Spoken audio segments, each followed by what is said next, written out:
Alhamdulillah, as-salatu was-salam ala nabiyyina Muhammad wa ala ahli wa sahbihi min tabi'ahum bi ihsan ila yawmiddin amma ba'du.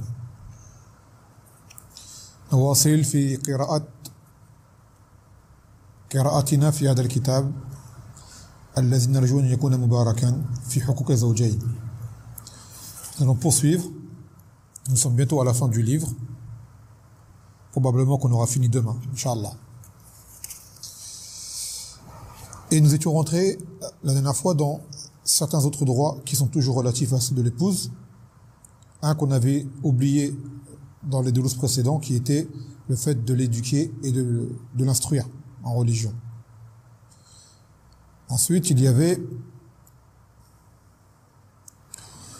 il a cité, il est entré dans le bab du ta'addud, qui était la polygamie. D'accord? Qu'il, si jamais il se marie sur une thayyib, avec une bikr, elle a droit à 7 jours d'affilée. Et si jamais il se marie sur une bikr avec une thayyib, elle a droit qu'à 3 jours. On avait dit qu'il devait être juste entre ses épouses, que chacune devait avoir son propre logis, indépendant, qui doit être également équitable dans le partage des nuits, et qu'on a dit que la chose principale c'est la nuit. S'il a mis 2 femmes dans des pays différents, c'est à lui de trouver comment s'organiser pour pouvoir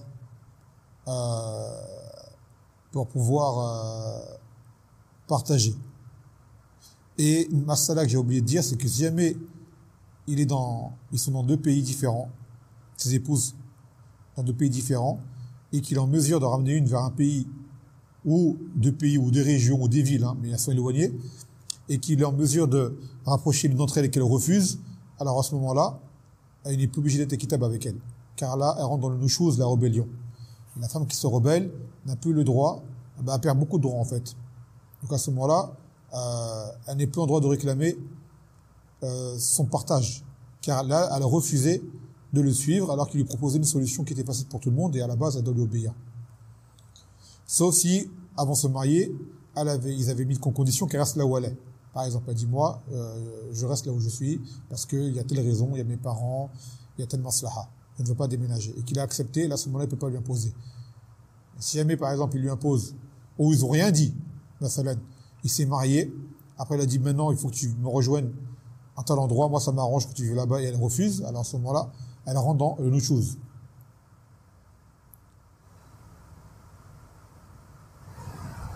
On avait dit également que le partage se fait même pour la femme qui est malade, ou celle qui a ses menstrues, ou qui a ses lochis, et ainsi de suite. Et qu'il est permis à une femme de donner son jour à une autre de ses coépouses, comme l'a fait Saouda avec Aïcha.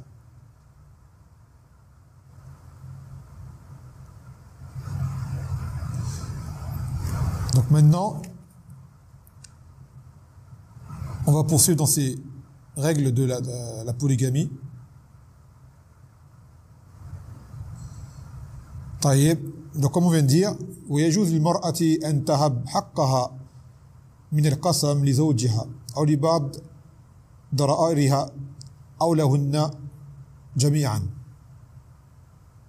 Qu'il est permis à la femme de donner son jour, c'est-à-dire à son époux, à une de ses coépouses, même à toutes, si elle en a plusieurs. Mais que cela ne se fait qu'avec l'agrément de l'époux, qu'il accepte. Car le haq de l'estimta' des rapports, cela c'est un haq qui lui revient. Par exemple, il se peut qu'une femme me dise, moi, je donne mes jours à ma coépouse. Alors que l'époux, lui, veut continuer à la voir. Il dit non. Les jours que tu as, ils restent et je viendrai te voir tel et tel jour comme d'habitude. Mais si jamais il est d'accord, alors il n'y a pas de mal.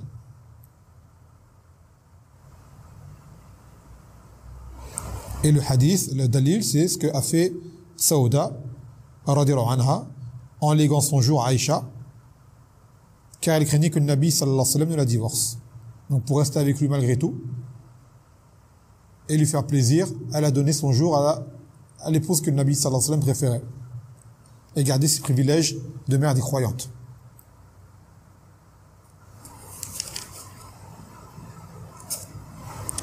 Ensuite, il dit qu'il y a un tanbih et un tawdih par rapport au malade, l'homme qui est malade.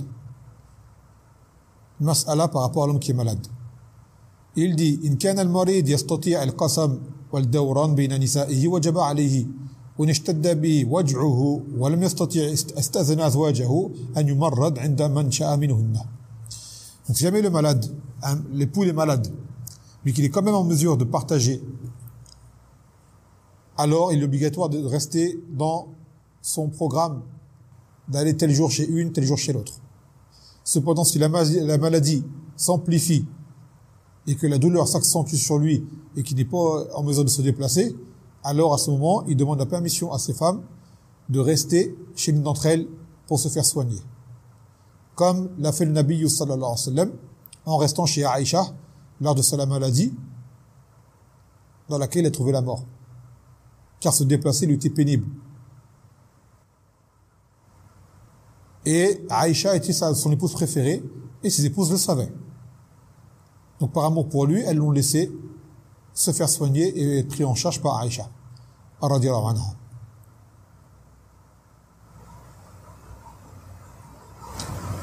يقول ويستحب للزوج أن يدور على نسائه, qu'il est recommandé à l'époux de rendre visite à ses épouses.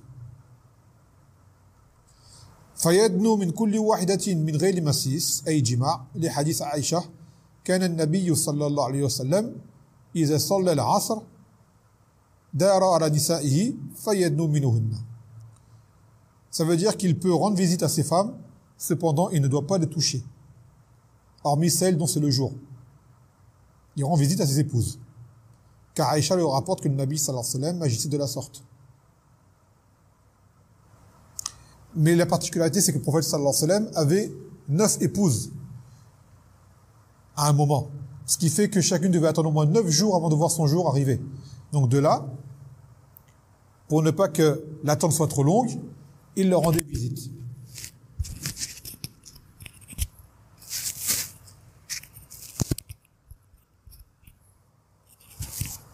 Il leur rendait visite et également, elles-mêmes se réunissaient le soir de la venue chez l'une d'entre elles. Par exemple, on dit que c'était le soir de Aïcha.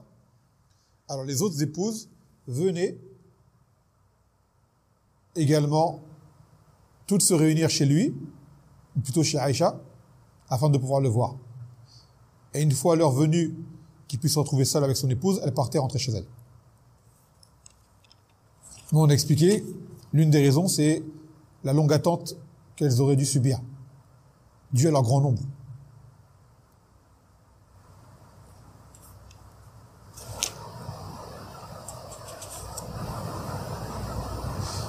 يقول ولا يجب على الزوج أن يسوي بين نسائه في الحب والميل والجماع, qu'il n'est pas obligatoire à l'épouse d'être équitable entre ses épouses dans l'amour, l'affection, l'attache et les rapports intimes.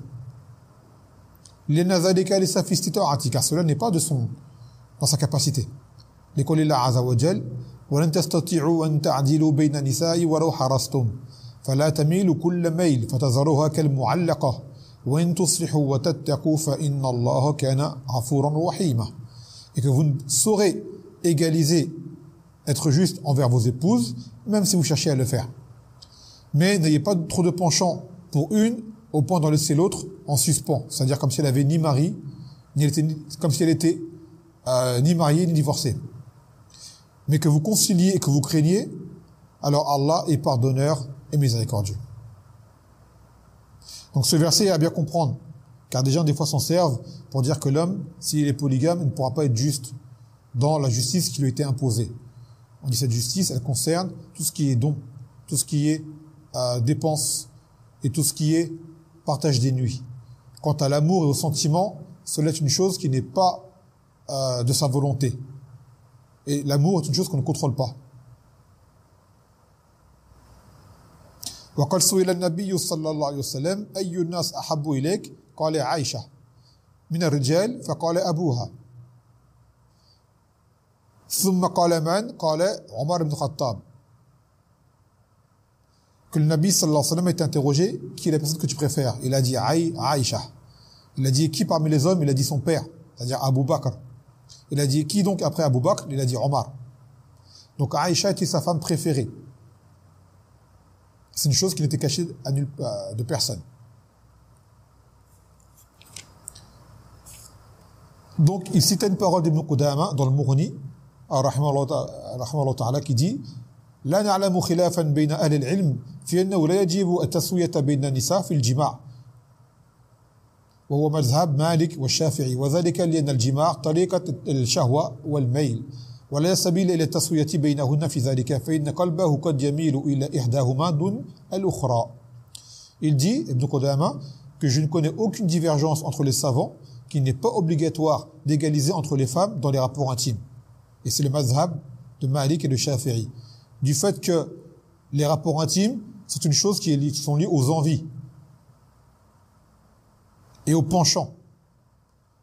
Donc cela n'est pas possible, car l'homme aura forcément une préférence à une que pour une autre. Et celle pour qui il aura une préférence, eh ben, il aura forcément peut-être plus envie d'elle. Donc là-dessus, il n'est pas obligé d'être égal. Cependant, il dit Ibn Qudama,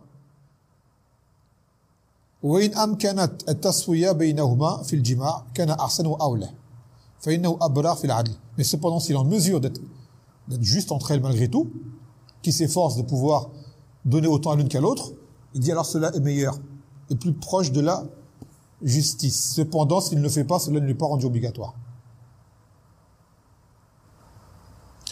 Et il dit l'auteur, وربما مال إلى بعض نسائه ورغب في جماعها فيجد منها أو يسمعه ما يكره فتذهب رغبته وتغيب همته. Il dit parce que par exemple, c'est possible que l'homme, avant d'entrer chez lui, il a envie de son épouse. Il a envie d'elle. Et en rentrant à la maison, il se passe quelque chose qui finalement lui casse son envie. Une dispute, un comportement, une situation. Donc à ce moment, il n'a plus envie d'elle. D'accord, les hommes connaissent cela. Qu'en l'espace de un court instant même, que la femme fasse une chose qui casse l'envie du mari. Mathalan. Donc à partir du moment où l'envie n'est pas là, il pourra pas agir. Et il se peut que la veille, avec l'autre, il a eu des rapports, même plusieurs. Donc il ne peut pas se forcer là maintenant, l'envie n'est pas là, à accomplir l'acte. Tout comme il peut avoir une de ses épouses qui a, à ses yeux, plus de charme et qui lui paraît plus attirante, ou l'une d'entre elles a un jeu de séduction plus fort, qui fasse qu'elle puisse lui donner plus envie qu'une autre. Certaines femmes ont des talents dans certains domaines, certaines sont des meilleures cuisinières, certaines sont des meilleures, comment dirais-je, peut-être éducatrices, certaines sont des femmes plus pédagogues pour les enfants, et certaines ont plus le côté penchant pour les rapports et savent comment donner envie à leur époux, plus que d'autres. Donc à ce moment-là, l'époux, d'accord, là-dessus, n'est pas obligé d'être égal. Par exemple, il ne peut pas s'amuser à compter chaque bisou qu'il va faire, ou chaque caresse qu'il va faire, ou chaque câlin qu'il va faire, ou chaque mot doux qu'il va dire. Ce n'est pas possible. D'accord? Non. Donc là-dessus, il faut que les femmes restent compréhensibles. La jalousie, bien sûr, on sait qu'elle existe, mais c'est une chose qui reste indépendante de l'homme, et une chose qu'Allah ne lui a pas imposée, et qui n'est pas possible de réaliser. يقول وإذا أراد السفر ببعض نسائه أقرع بينهن فأيهن خرج سهمها خرج بها معه. Il a dit maintenant une nouvelle mas'ala, si un ami doit partir en voyage. Alors à ce moment-là, il doit prendre une de ses femmes avec lui. Comment il doit agir? Il doit faire un tirage au sort. Il doit faire un tirage au sort. Comme cela fut rapporté dans un hadith de Aïcha, قالت كان رسول الله صلى الله عليه وسلم إذا أراد سفرا أقرع بين نسائه فأيتهن خرج سهمها خرج بها معه. Il a dit lorsque le Nabi sallallahu alayhi wa sallam voulait entreprendre un voyage et prendre une de ses femmes, alors il faisait un tirage au sort.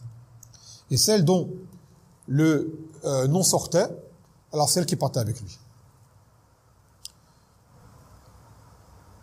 Et des fois, il peut prendre une, des fois, il peut prendre deux, ou plus. Ça dépend du voyage. D'ailleurs, un autre hadith de Aïcha, d'ailleurs, en même temps, ça va aider à faire une correction d'une erreur que j'ai dit dans un ders il n'y a pas longtemps. On va rectifier ici. Qui est, elle disait que le Nabi, sallallahu alayhi wa sallam, faisait le tirage au sort pour choisir ses épouses pour un voyage. Là, il devait en prendre deux. Et c'est tombé sur Aïcha et Hafsa. Donc, il est parti avec les deux. Et bien sûr, pendant le voyage, il passait une nuit avec l'une ou avec l'autre. Et un jour, Hafsa, elle a dit à Aïcha, viens, on change de monture. Toi, tu prends la mienne et moi, je prends la tienne. Et Aïcha, elle a dit d'accord. Et de là, le Nabi sallallahu alayhi wa sallam avait voulu Aïcha. Et vous savez, les femmes étaient couvertes. Et sûrement qu'elles devaient avoir la même gabarit, la même physionomie à peu près. Ce qui fait que le Nabi sallallahu alayhi wa sallam est parti avec la monture de Aïcha, pensant que c'était Aïcha, et en fait c'était Hafsa.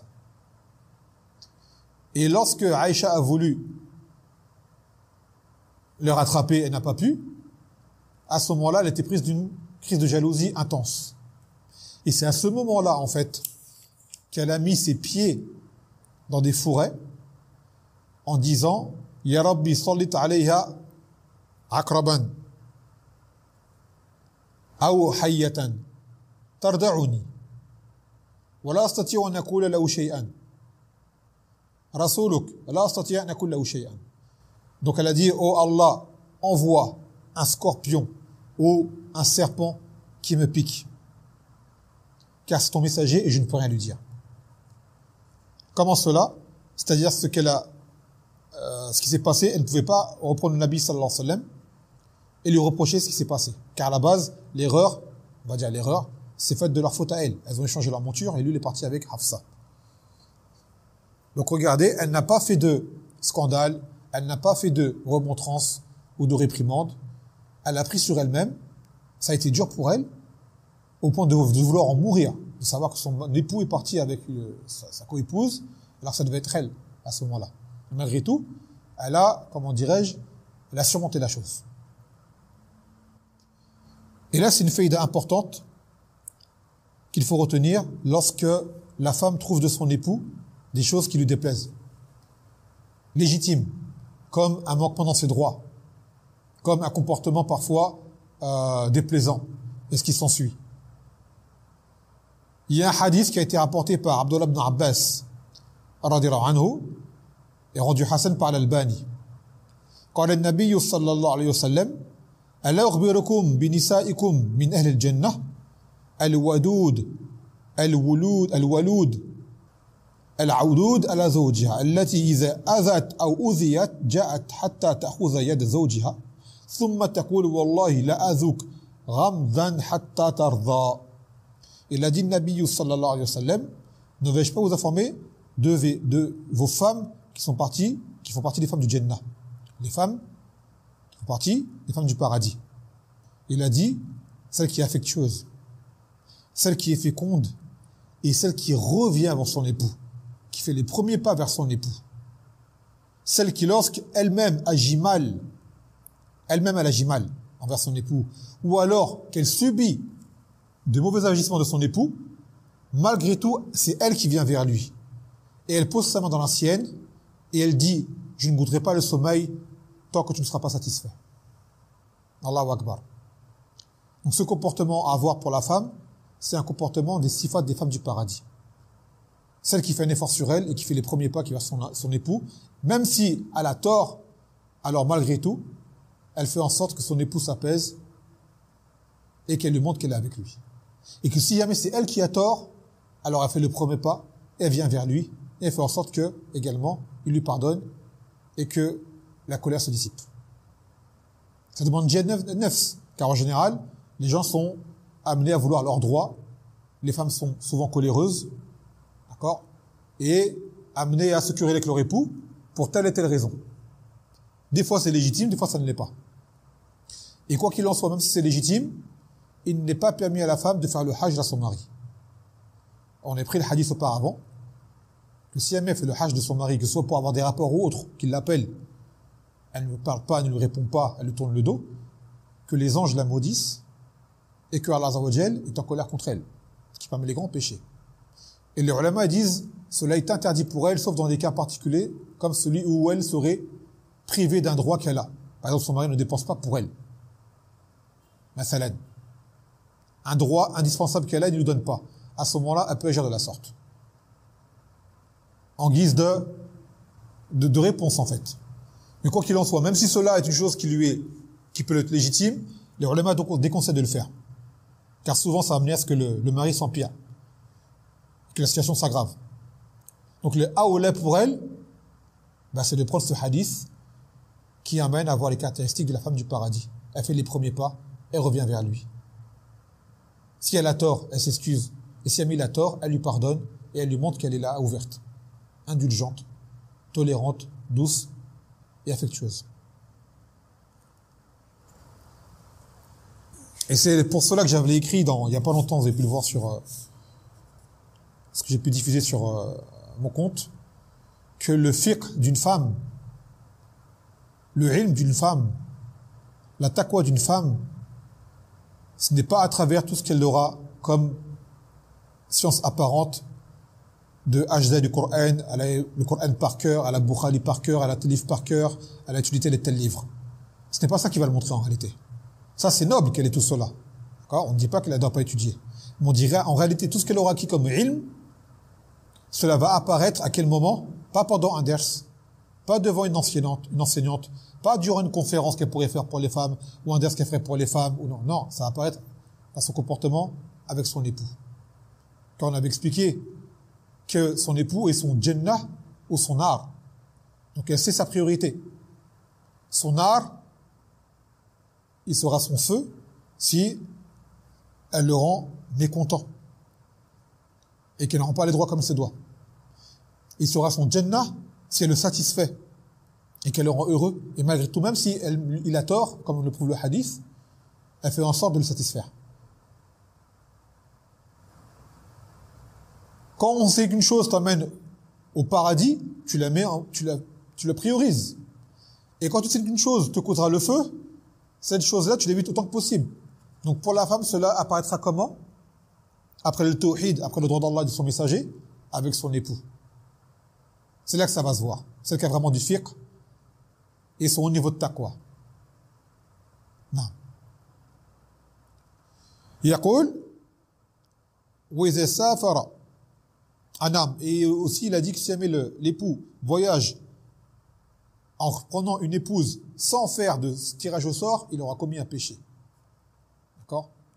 Sauf dans le cas où il fera un voyage, en particulier concernant cette épouse. Par exemple, une des épouses, elle est malade. Il part pour elle. À ce moment-là, ce n'est pas pareil. D'accord? Ce n'est pas pareil. Elle doit faire une visite auprès de ses parents qui habitent loin. Elle est malade ou elle a un besoin. D'accord? Donc à ce moment-là, il part avec elle.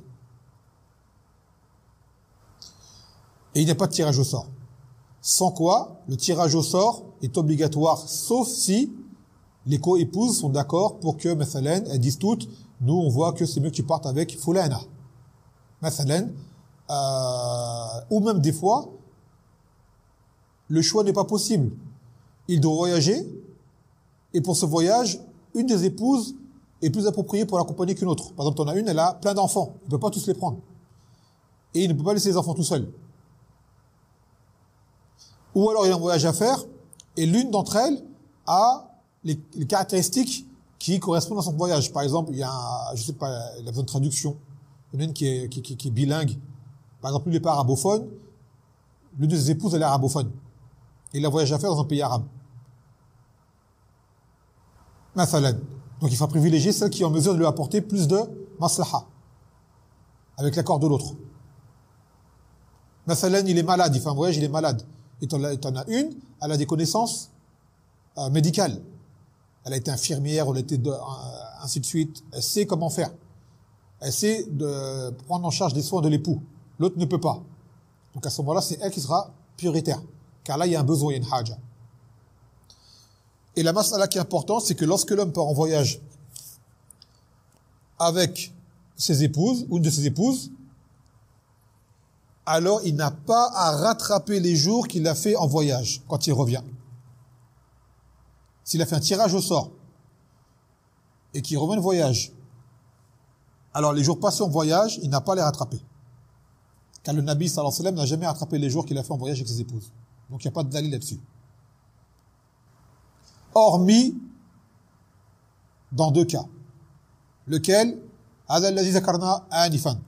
S'il voyage pour une femme en particulier, pour une haja particulière, par exemple il emmène telle femme pour telle raison, pour des soins qu'elle doit prendre, non ses parents ou quoi ou quoi. Là à ce moment-là, comme c'est pour elle qu'il est parti, il doit rattraper pour les autres. Ça c'est de 1. De 2, c'est une mas'ala qui revient au khilaf dans la période du voyage. Vous savez, c'est une mas'ala dans laquelle il y a le plus grand khilaf, le voyage.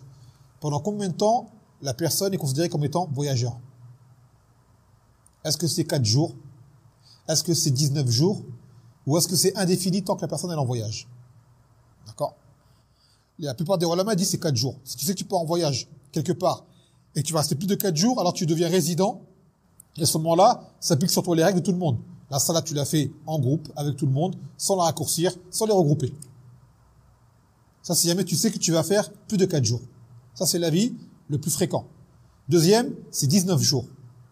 Si tu vas quelque part, tu sais que tu vas rester plus de 19 jours là-bas, alors à ce moment-là, tu es considéré comme étant résident. Et un autre avis, c'est celui qui, si tu sais que tu es quelque part et que tu n'es pas chez toi et que tu ne vas pas rester, alors tu es voyageur tant que tu es dans cette situation, même si tu restes des années. Ça, c'est un avis de Cheikh Al-Uthaymin, rahimahullah ta'ala. L'auteur, lui, les d'avis des 4 jours. Donc il dit, si jamais tu pars en voyage avec ton épouse et que tu restes plus de 4 jours, alors tu n'es plus voyageur, tu es résident. Et tout ce que tu auras commis comme, pas commis, mais tout ce que tu auras fait comme jour au-delà des 4 jours, cela tu le rattrapes. Par exemple, tu es resté 7 jours, tu as fait 3 jours de plus. Ces 3 jours, tu les rattrapes avec les autres. D'accord, tu as fait 10 jours, tu vas rattraper combien? 6 jours avec les autres, tu les rattrapes. Fahimtoum? Donc ça, c'est une masala qui revient à l'avis qui a été choisi par la personne, et bien sûr, l'avis, on le choisit pour ce qui rapproche d'Allah, et pas pour ce qui convient à nos envies et nos passions. Et selon l'avis que la personne aura choisi, alors le voyage s'applique à les règles. S'il a choisi 4 jours, au-delà des 4 jours, il rattrape avec ses épouses. S'il a choisi 19 jours, ce qui est au-delà des 19 jours, il rattrape avec ses épouses. Et si jamais il a choisi la vie où c'est indéfini, alors il n'a pas rattrapé à ce moment-là. Non. Et on a expliqué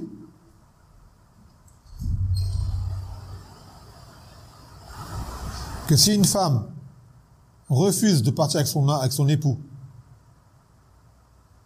alors que son nom est tombé dans le tirage au sort, ou alors qu'elle ne veut pas passer la nuit avec lui, son tour tombe, il n'a pas à rattraper. Son tour tombe et il n'a pas à rattraper. Et il dit sans divergence entre les ulama.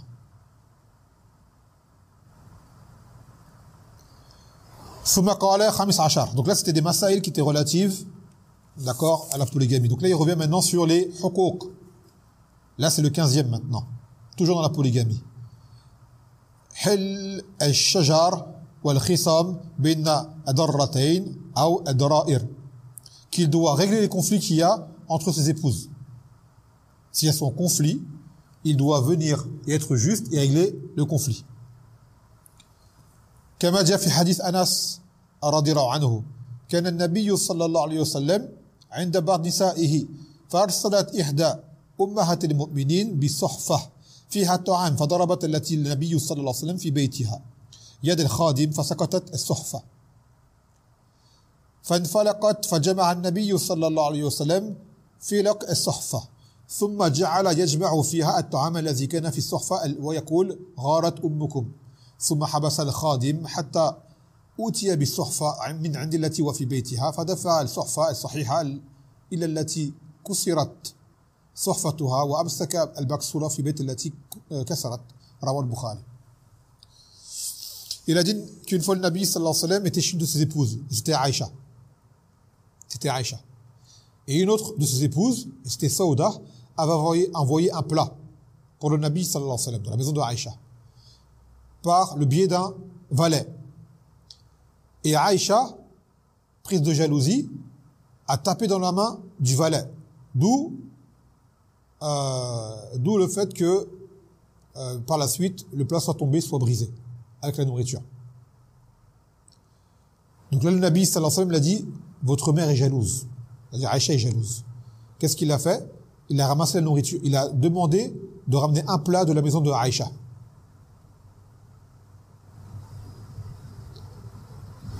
Et il a donné au valet, et il lui a dit repars avec ce plat. C'est-à-dire que, pour être juste, il a pris un plat à Aïcha et l'a donné à Saouda pour régler le conflit. Et une autre fois, il y a eu une petite dispute entre Aïcha et Saouda également. Le Nabi sallallahu alayhi wa sallam était avec Saouda et Aïcha est venue avec un plat, cette fois-ci. Et le Nabi sallallahu alayhi wa sallam a mangé. Et elle a dit à Saouda, mange du plat. Saouda elle a dit non, je ne veux pas manger. Aïcha elle a dit mange du plat. Saouda elle a dit je ne veux pas manger. Aïcha elle a dit mange du plat ou je vais te barbouiller le visage avec le plat, avec la nourriture. Et Saouda n'a pas voulu manger. Aïcha a mis sa main dans le plat et elle a étalé de la nourriture sur le visage de Saouda. Et le Nabi sallallahu alayhi wa sallam s'est mis à rigoler. D'accord?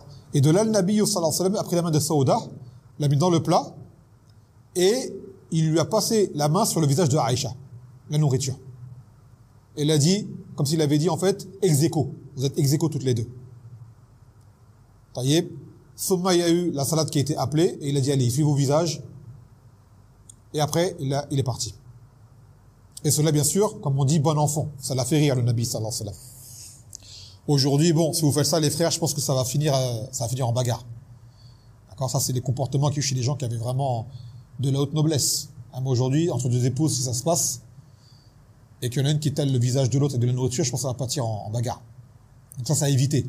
D'accord? Mais c'est juste pour montrer si jamais cela arrive, de rester équitable. Et si jamais vous voyez que vos épouses, elles arrivent, alhamdoulilah, à supporter ces situations-là et à rigoler également, bah, alhamdoulilah, c'est beau. Mais je pense que ça doit être rarissime aujourd'hui. Très rare de pouvoir vivre ce genre de situation. Sans que ça finisse très mal. Donc à éviter. Taïb. Donc là, on avait dit qu'il doit régler les conflits. Thumma qala sadis ashar. 16e droit. Et le dernier droit de l'épouse maintenant. Là, on a fini la polygamie. Là, il part de l'épouse en soi. 16e droit. Haqqaha aw haqquhunna min miras az-zawj. Donc maintenant, c'est quoi? C'est le droit de l'héritage des biens de l'époux. On avait dit, parmi les droits de l'époux, c'est qu'il hérite combien? Nifs. La moitié des biens de l'épouse, sauf si elle a des enfants. Si elle a des enfants, alors le mari hérite du quart des biens de l'épouse. Maintenant, c'est quoi? C'est combien hérite l'épouse de son époux? Qala ta'ala وَلَهُنَّ أَرُبُعْ مِمَّا تَرَكْتُمْ إِنْ لَمْ يَكُنْ لَكُمْ وَلَدٌ فَإِنْ كَانَ لَكُمْ وَلَدٌ فَلَهُنَّ ثُمُنُ مِمَّا تَرَكْتُمْ مِنْ بَعْدِ وَصِيَّةٍ تُوصُونَ بِهَا أَوْ دَيْنٍ. Que elles ont droit au quart de ce que vous laissez si jamais vous n'avez pas d'enfants. Mais si vous avez des enfants, alors elles auront droit au 8e de ce que vous aurez laissé, et cela après que le testament ait été respecté, ou alors que les dettes auront été rendues, remboursées. C'est-à-dire qu'en réalité, avant de donner l'héritage aux gens, on fait passer les choses prioritaires comme le testament, ce qui amène la personne aura légué des biens à des gens, autres que les héritiers. Hein, parce que les héritiers, il n'y a pas de testament pour eux. Eux, ils héritent automatiquement. Par exemple, tu dis pas, je donne à mon fils tant, à ma fille tant. Non. Ton fils, ta fille, ton père, ta mère, leur part dans le Coran, elle est décrétée. C'est juste si tu donnais à tierce personne. On l'avait expliqué la dernière fois. Donc une fois que tout cela a été donné, ce qui reste comme argent, c'est partagé, selon les règles de l'héritage. J'avais déjà fait des audios sur les règles de l'héritage.